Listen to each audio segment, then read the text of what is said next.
Hello, my name is Henry Keane. Today we have a rare chance to talk to an expert. Indeed, United States Air Force veteran who served as a nuclear and missile operations officer, Jake Broe. Hello, sir. Thank you so very much for finding time and joining us. Hey, Henry. Thanks for having me back. Yeah, back. It was a minute. Last time we talked was quite a while ago. A lot's changed. Of course, Spiderweb operation. But if I say it turned the tables, not only in terms of Ukrainian morale, but both on the front lines and the rear, that is for sure, but also in terms of actual combat workflow, pardon me, the simplicity of the term. Would you agree to that? Yes, Operation Spiderweb has been a huge morale boost for Western liberal democracy. Everyone's supporting Ukraine.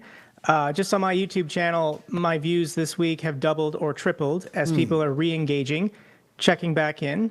These are all people who support Ukraine, but it has felt for a very long time like the battlefield has been a standstill. Right. And it's just the same thing happening every day. And the memes online are people saying that Trump told Zelensky in the White House that Zelensky didn't have any cards. And now that we know Zelensky did have some cards, he just wasn't going to share that information with Trump. So this was a huge propaganda defeat for the Russians, because the Russians have been saying for 3.5 years, Ukraine's on their last leg, Ukraine's military, their front lines, their governments, they're about to collapse next month. But this blows up that narrative.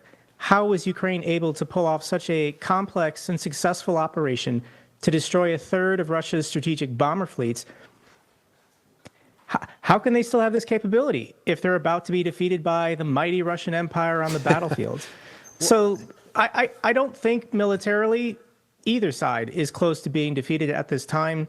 Russia's economy, I argue, is in worse shape, and nobody's going to save them or help them if a financial crisis comes.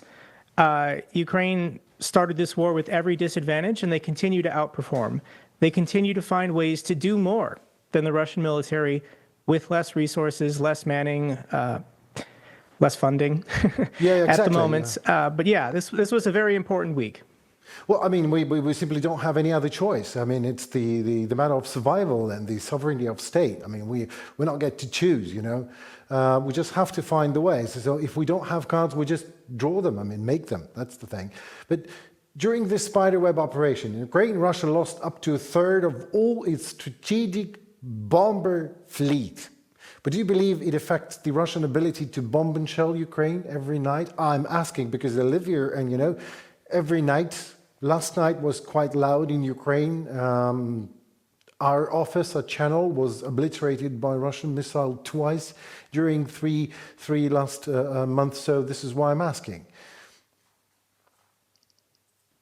Russia's bomber fleets, it's about 120 planes. And these planes go through cycles of maintenance and refurbishing or upgrades. So the active planes, they've got to cover a lot of territory. If Russia wants to take their own airspace security serious, they've got to patrol the Arctic, they got to patrol the Pacific, they got to patrol the Chinese border, the Caspian, the Baltic, exactly. So what spare capacity when they're not just maintaining and protecting their airspace? And yeah, this is a huge defeat. These were planes that were loaded up with fuel. Now that we have the drone video, we saw that there were cruise missiles already loaded underneath. So these planes were hot when they were struck by these drones. The speculation was Russia was planning online, unconfirmed reports, Operation Zeus's Lightning to launch the largest cruise missile attack against Ukraine the night before the peace talks in Istanbul. Ukraine had this intelligence. President Zelensky even hinted that something big was being planned by Russia, which is why they set in motion Operation Spiderweb to take out these planes.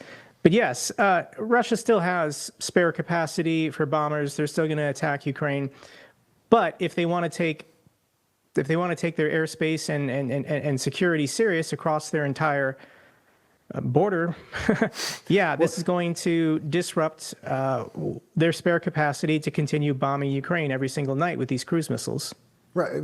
So what's with that? I mean, and they don't have the capacity and the capability to build more airplanes, new airplanes, right? Or they do, maybe. These bombers were all built during the time of the Soviets. Probably many of these planes were built in Ukraine, Soviet Ukraine.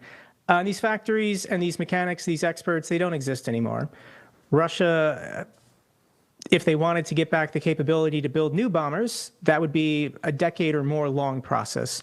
So Russia has prioritized upgrading and modernizing the planes, new instruments and equipments inside, maybe a better engine. But as far as building new planes from scratch, these are valued at $100 million each or more. And yeah, there's no way for them to recoup these losses anytime soon.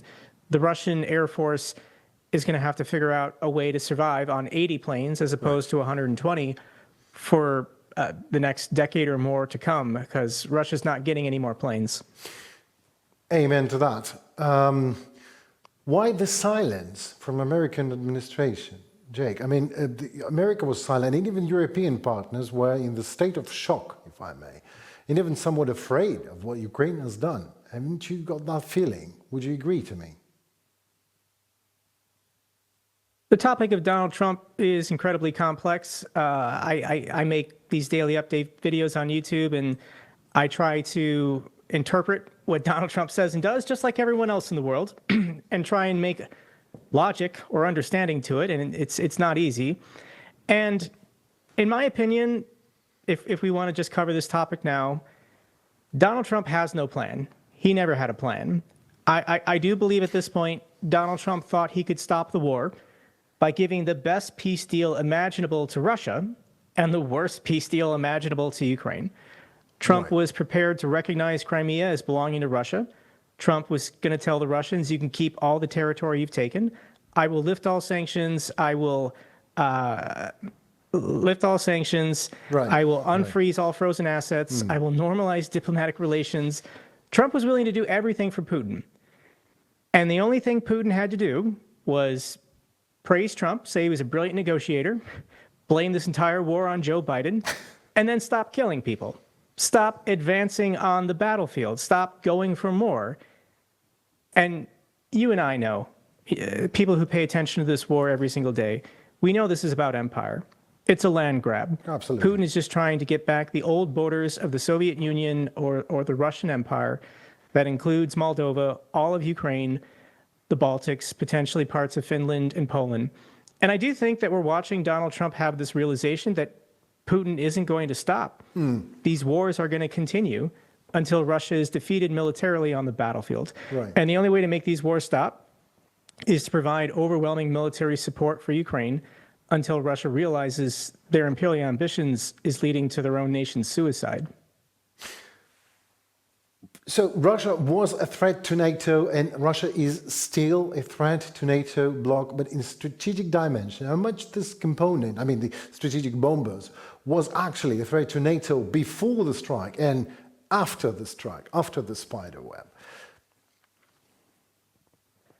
So the bombers are part of Russia's nuclear triad as far as just the air. They still have ground capabilities with ICBMs, IRBMs that are nuclear capable. Of course, they still have their nuclear submarines that patrol the oceans. So there are positives and negatives.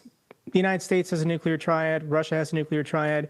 China is trying to build their own equivalents to have parity with Russia and the United States. So bombers, there are positives and negatives. There's a psychological factor when you launch bombers that are nuclear capable. You can then say, you can call up another world leader on the phone and you can say, hey, my bombers are in the air now. Do you want to talk? Like it's kind of like this negotiation.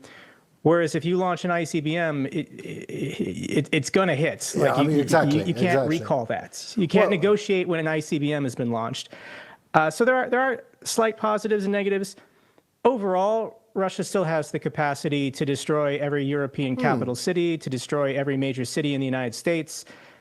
This is a threat the world has been living with since the 1950s with the Soviet Union. It does change the calculus a little bit, but the end result would still be disastrous if the leader of the Kremlin went insane and decided he wanted to kill hundreds of millions of people, which he still has the power to do. Well, we have more drones. What can I say? I mean, we still, the week just started, so let's see This week is ending, but the other one is coming, I hope. But there are voices, Jake. There are voices and opinions that Russian Soviet aircraft are too old, they're so outdated that they were already not a problem for modern air defense systems in Europe and America. Can you please comment on that as a professional? Cruise missiles are launched from safe distances within your own territory. I don't know what the range of these specific, like the X-101 cruise missile, Right. But it's hundreds, if not sometimes 1,000 or more kilometers. These cruise missiles are very capable. You fly up to a very high altitude, you get it off the ground, and then you just let it cruise through the sky a very long distance.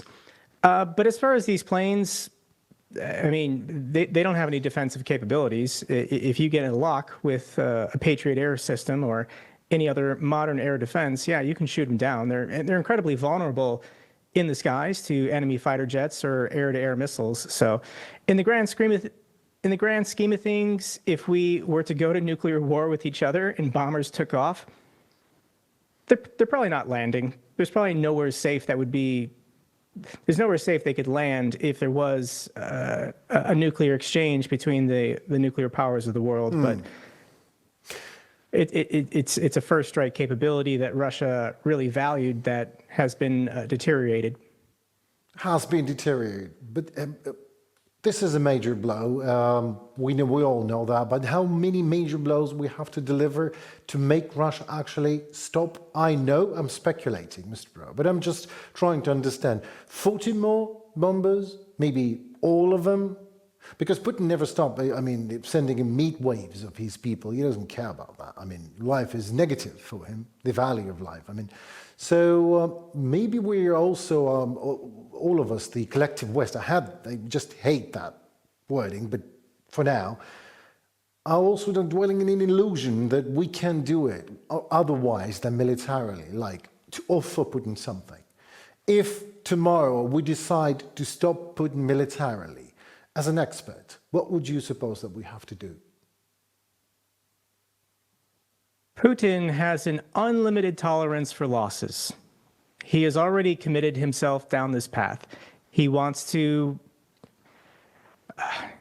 take back this territory that once belonged to the Russian Empire or the Soviet Union.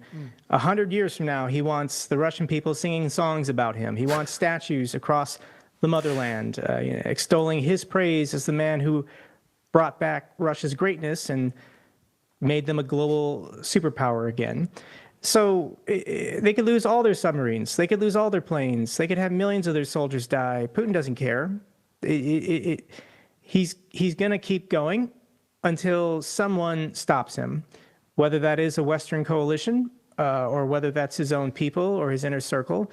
I do think this war will only end when either Putin is dead or removed, or Putin is afraid he's going to die or be removed by his own people. And losing bombers, losing conscripts or criminals, press ganged into these attack waves, things in Russia are going to have to get worse. And we're getting there with sanctions pressure, economic degradation. Inflation in Russia has been over 10% for multiple years now. Their central bank interest rates have also been over 20% for multiple years now. The Russian people, I think this is important for world security. The Russian people have to be defeated, and they have to recognize they were defeated until they give up this mindset of greatness and empire and, the expression, where does Russia's borders end? And they don't end anywhere. That mentality has to go away. Russia already has territorially the largest country in the world, rich in natural resources. They need to focus on the territory they currently have and stop looking at their neighbors. Which is enormous. I mean, they have a lot of land. They do, but they don't have great borders. Russia is flat and open and indefensible. It's the horde lands. I understand the geopolitical argument why Russia wants to have, extend to the Baltics, extend to the Carpathians. Why? But Russia's core territories are not being threatened. Nobody ever is going to want to invade Russia as long as they have nuclear weapons. So I don't buy that argument. I don't think it's valid. I think this is just about Putin controlling a mafia state in which they want more land, more resources, more people, more economic control just to enrich and empower themselves.